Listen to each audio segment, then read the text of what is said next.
I was always ignored and undervalued by my parents. After my divorce, they exploited me financially and treated my son as a burden. I, 42F, work as an emergency room physician at a large Boston hospital. I am a single mother with a 7-year-old boy named Lucas. Today, I need to express something that has been bothering me for decades concerning my family dynamics, specifically my parents' behavior and its impact on my life.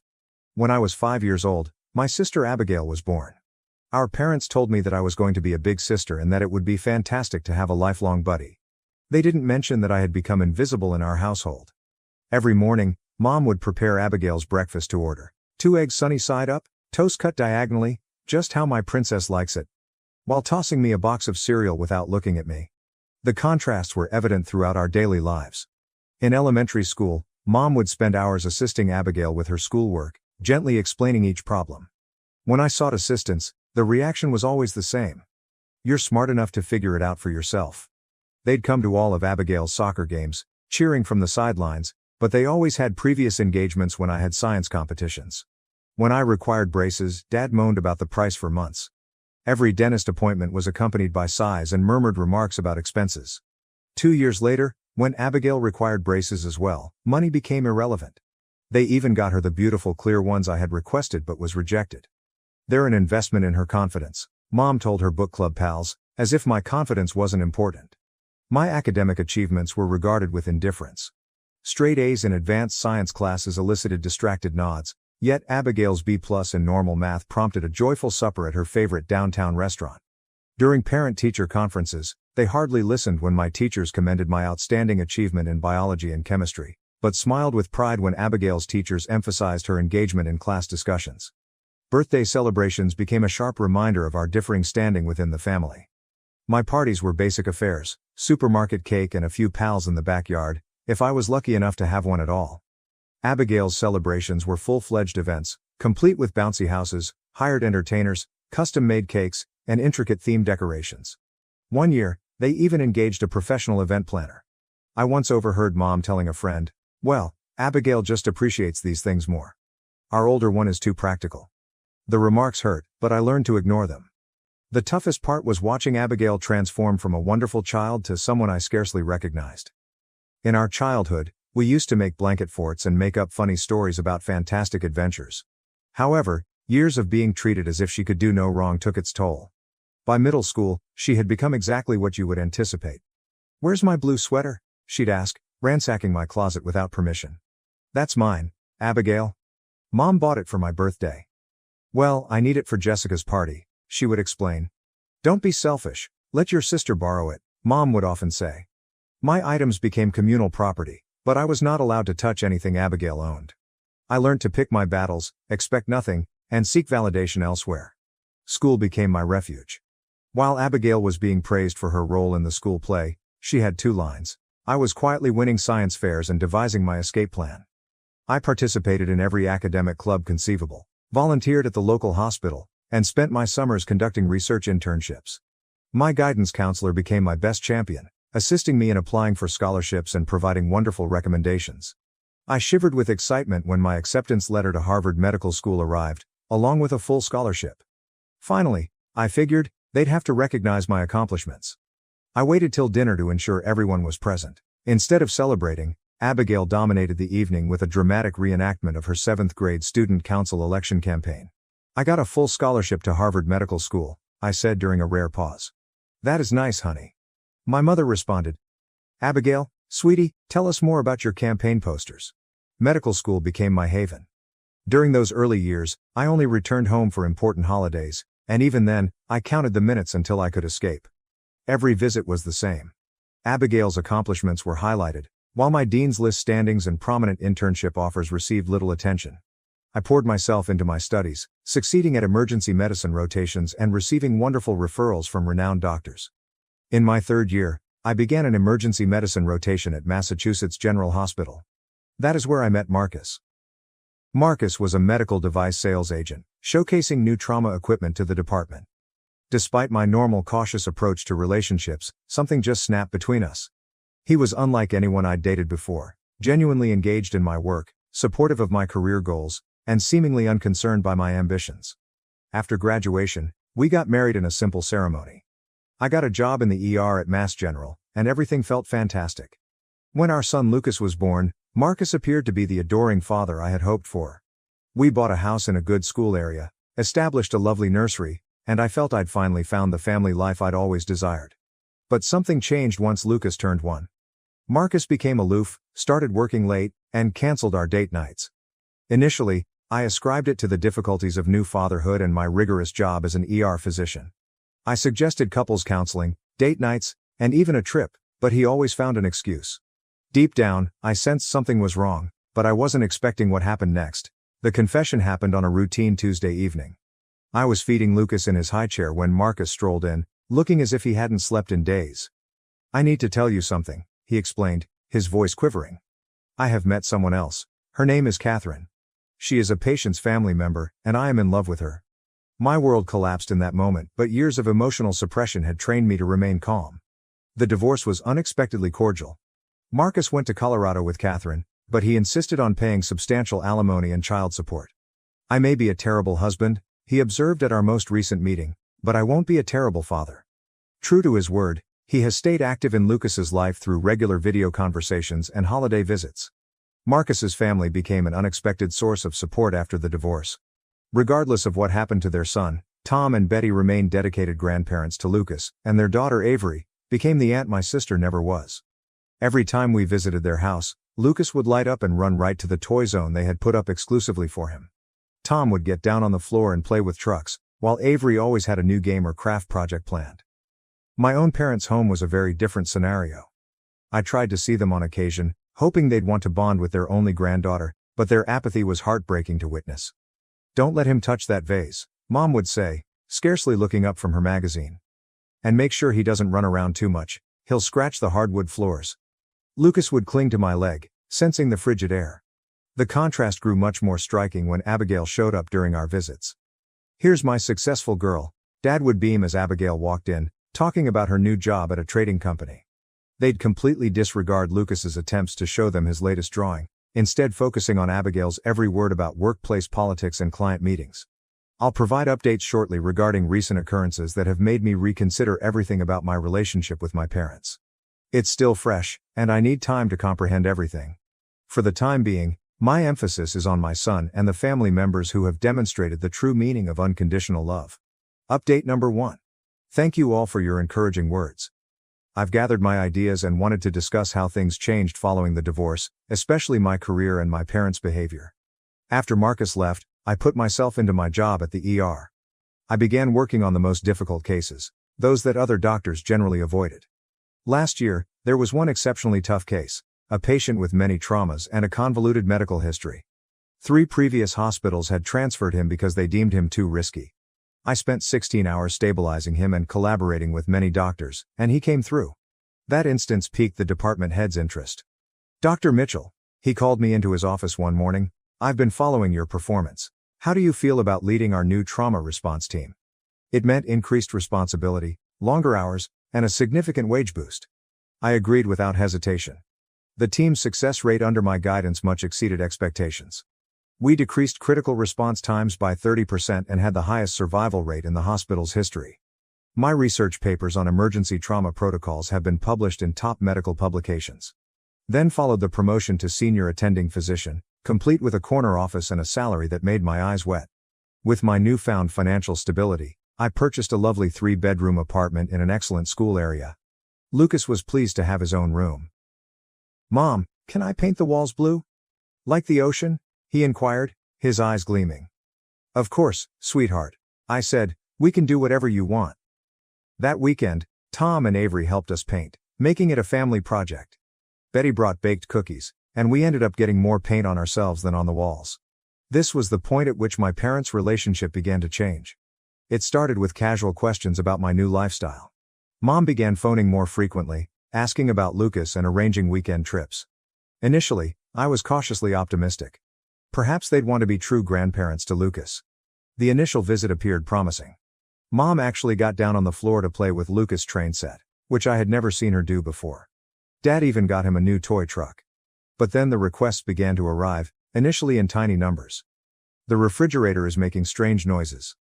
The bathroom needs some repairs." Each time, They'd say how tight their finances were and how they couldn't possibly afford it alone. I agreed to help, remembering all of Abigail's dance classes and summer camps that they had paid for but had denied me. Each request was followed by brief intervals of focused attention on Lucas. They'd invite us to dinner, inquire about his school, and express interest in his life. But it didn't last long. Meanwhile, Lucas was excelling at his new school. His teacher informed me, he's exceptionally bright, particularly in science, just like his mom. Avery was beaming at the parent-teacher conference she and I went together. My folks, however, were too preoccupied that day. Every Wednesday, Avery gets him up from school and takes him to science club, which she began doing after observing his interest in my medical books. Tom and Betty have been constants in our lives. They come up every Sunday for family dinner, and Betty has been teaching Lucas how to bake. Last week, they baked chocolate chip cookies together, and Lucas boldly said, "I want to be both a doctor and a baker when I grow up." My parents' financial needs escalated to include a new water heater and house renovations. Then came the biggest one. "Sweetie," Dad called one Sunday, "your mother and I have been considering acquiring a new car. The payments would be costly for us, but with your new position." They named a character that would have made me choke a year ago. Now it was manageable. What followed, however, really struck a chord with me. "We'd pay you back, of course," Mom promised me, but we both knew they wouldn't. "We just need something dependable to drive Abigail to her job interviews. She's having a difficult time in that trading company. You're aware of how intense office politics can be." I agreed to help primarily out of habit. During our usual coffee meetup, Avery realized that something was amiss. "You seem tense," she commented, swirling her coffee. "Have your parents asked for money again?" I told her about the car, and she scowled. "You understand you don't owe them anything, right? Just because you're successful now doesn't mean you have to support their lifestyle." I dismissed her worries, assuring myself I had more than enough money. Wasn't it worth it if buying my parents' attention allowed Lucas to have grandparents in his life? But something felt wrong deep down, the way they'd casually discussed breaking off contact when I hesitated on a payment, and how their interest in Lucas appeared to be directly linked to my financial contributions. Last week, everything came to a head in unexpected ways, but that's another post I'll write when I'm ready. I have to leave now for my shift at the hospital, but I wanted to thank everyone for their kind words. Reading your stories about comparable events has made me feel less alone in this situation. Update 2. The recent occurrences I stated have dramatically altered my outlook on my relationship with my parents. I need to explain what happened during my emergency hospitalization last week. I was in the middle of a presentation at our weekly trauma team conference when the first wave of pain struck, sharp and unexpected, causing me to double over in mid-sentence. Our senior surgeon, Dr. Henderson, identified the symptoms immediately. "Classic appendicitis presentation. We need to get you into surgery." The irony of an ER doctor being an emergency patient did not escape my notice. My mind was racing with thoughts of Lucas as I prepared for surgery. He needed to get picked up from his robotics club in 2 hours. Tom and Betty were on a cruise, while Avery attended a conference in Chicago. Under normal circumstances, I would never approach my parents, but I was out of options. I called Mom when the nurses started my IV. It took 4 rings before she responded. "Mom, I'm in the hospital. My appendix needs to come out immediately. Could you please pick up Lucas from school? I'll need someone to watch him for a couple of days while I recover." The silence that ensued was deafening. "Oh honey, that's not possible," she exclaimed, her voice abruptly icy. "Your father and I are getting ready for Abigail's promotion party. She finally made junior executive at her company, and we're hosting 50 people at Louistro tonight." "Mom, please," I cried, attempting to maintain my voice despite the mounting anguish. "Lucas needs to be picked up in less than 2 hours. I don't have anyone else right now." The nurse adjusted my IV and gave me a compassionate look. "Well, that's not really our problem," she said harshly. "We're in a hurry to get to the restaurant. We can't be babysitting right now. Besides, you know how Lucas is. Always being so noisy and touching everything. It's quite a burden, really." I couldn't believe what I heard. "A burden? He's your grandson. After everything I've done for you, I've been paying your car loan for the past year, every time you needed money." She interrupted me with a laugh that froze me to the bone. "Oh, we won't be needing your handouts anymore. Abigail's new position comes with an excellent salary. She's going to help us instead of you." The call went dead. I lay in the hospital bed, phone still clamped to my ear, tears mixed with cold sweat on my cheeks. The nurse softly touched my arm. "Dr. Mitchell, do you have someone else we can call?" I called Avery with shaky hands. She picked up on the first ring. Before I could finish explaining, she was already in action. Text me the school details. What time does he need to be picked up? Don't worry about anything else, I've already booked a trip back. We'll have a sleepover with my dog Max, won't we? Lucas enjoys playing with him anyway. But your conference, I started protesting. Stop it, Avery said forcefully. Lucas is my nephew. The conference can wait. Focus on getting better, okay? Lucas will be okay with me, I promise. The next thing I remembered was waking up in recovery, disoriented from anesthesia. My first conscious thought was about Lucas, but there was already a text message from Avery waiting. Lucas is having a blast. We made pizza and created a blanket fort. Max is on guard. Don't worry about anything other than getting better. She uploaded images over the next 2 days, showing Lucas helping her bake cookies, falling asleep in a mound of plush animals, and building Lego hospitals, just like where mommy works. When I was discharged, Avery took me home, having already stocked my fridge, scheduled a cleaning service, and set up a cozy recuperation area in my living room. When I went in, Lucas ran to embrace me, stopping just short when he realized I was ouchie. Aunt Avery let me help make breakfast every morning. And Max slept in my blanket fort, he stated triumphantly. The next day, while recovering from surgery, I came upon dozens of images from Abigail's promotion celebration, which had been posted on the same day I had surgery. Mom and Dad were beaming triumphantly beside Abigail in her expensive dress, with champagne toasts and an exquisite cake that must have cost a lot. Everyone was laughing and partying while I lay in a hospital bed, their grandson disregarded as a burden. That night, after Lucas had fallen asleep, I sat down at my computer. First, I canceled the automatic monthly transfer to my parents' account for their car payment, and then I blocked them on all social media platforms. Looking at the framed photo on my desk of Lucas and me in the park, laughing together while Max chased bubbles around us, I felt something change inside me. I've been trying to buy my parents' love with money and tolerance for years, but real family, real love, is Avery flying back from her conference without hesitation, Tom and Betty FaceTiming Lucas every night while on their cruise, allowing him to show them his latest drawings, and Max the dog guarding my son's blanket fort while I'm in the hospital. I need some time to comprehend everything, but I'll post another update soon. For the time being, I'm focusing on recovery and being present for my son. The hospital granted me 2 weeks of medical leave, and Avery insists on staying with us until I'm back on my feet. Yesterday, she assisted Lucas in decorating my recovery room with his science fair paintings, to make it pretty like the hospital, he stated honestly. But better because it has my art. The realization that my son has never experienced the kind of conditional love I grew up with makes all of this worthwhile. He understands that he is loved for who he is rather than what he can contribute, and that may be the greatest gift of all. I'll post update 3 shortly on what happened when my parents discovered their monthly car payments had stopped, but for now, I need to relax and enjoy this tranquil time with my true family. Update 3. First and foremost, I'd like to express my gratitude to everyone for their encouraging comments and messages, which helped me persevere through what followed. As many of you predicted, my parents did not take the canceled car payments well. It began with a flood of voicemails and texts, each more desperate than the last. I blocked their numbers, but they started using different phones. The messages ranged from guilt-tripping, "How could you do this to your own parents?" to angry threats. "We'll tell everyone you're an ungrateful daughter." to tearful pleas, "We're going to lose the car because of you." There was no mention of Lucas in any of the messages, and there was no apology for how they treated us during my hospitalization. Everything was about them, their demands, their car, their feelings, their social status. Then came the flying monkeys, and distant relatives and family acquaintances began phoning to tell me how I had broken my parents' hearts.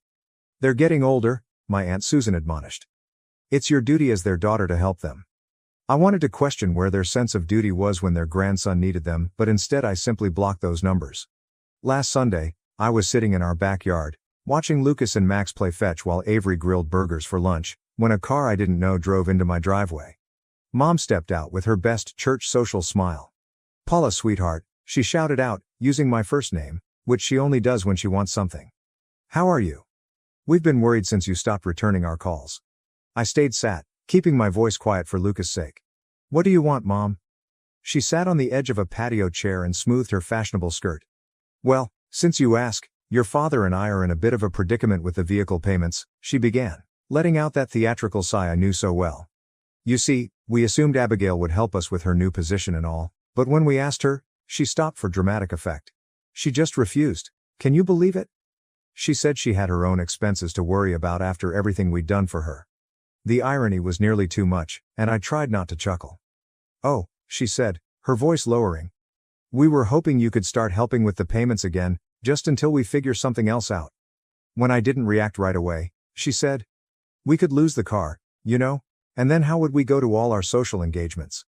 This time, I couldn't contain my laughter. It spilled forth, sharp and bitter. Mom, this isn't funny, she said. We could lose the car. Do you know what is funny? I said.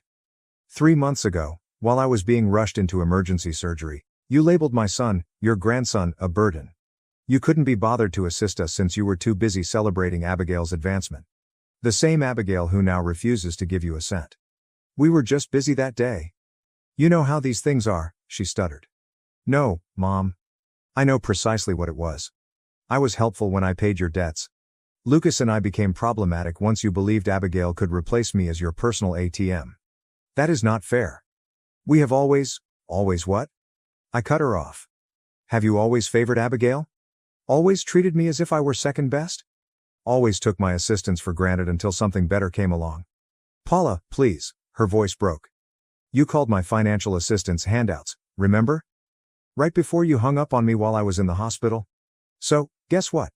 The handouts are done. I'm done attempting to purchase your love. I've had enough of you treating my baby as if he's less important than Abigail's luxury purses. I'm just finished. But the car? I stood up, fully free of the burden I'd carried my entire life. This is no longer my problem. Goodbye, Mom. Lucas dashed over, Max bouncing beside him. Mommy, see what I can do, he screamed, throwing the ball in a beautiful arc, which Max caught midway. Mom opened her lips to say something, but I interrupted her with a look, and she walked back to her borrowed car and drove away. That evening, we had our customary Sunday family meal with Tom, Betty, and Avery. Lucas proudly demonstrated his new ball-throwing technique as Tom barbecued and Betty set up the patio table. As I saw my son laugh as Avery taught him how to make s'mores, I felt at ease about my decision. Last week, Lucas brought home a family tree project from school, and he had put Tom and Betty right next to me, with Avery and Max nearby. Marcus had his own small branch, and we've maintained things friendly there with regular video chats and holiday visits. However, neither my parents nor Abigail appeared on the page.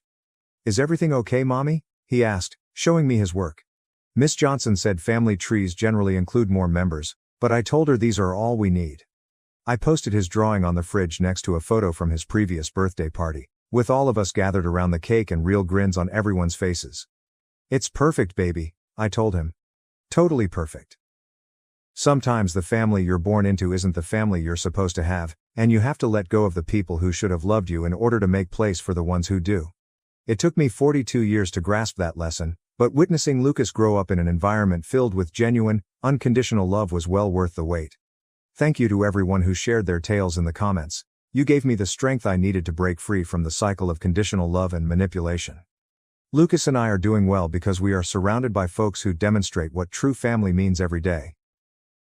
Thank you for watching. If you haven't subscribed yet, please do so and hit the notification bell to stay updated with more shocking real-life stories happening around you.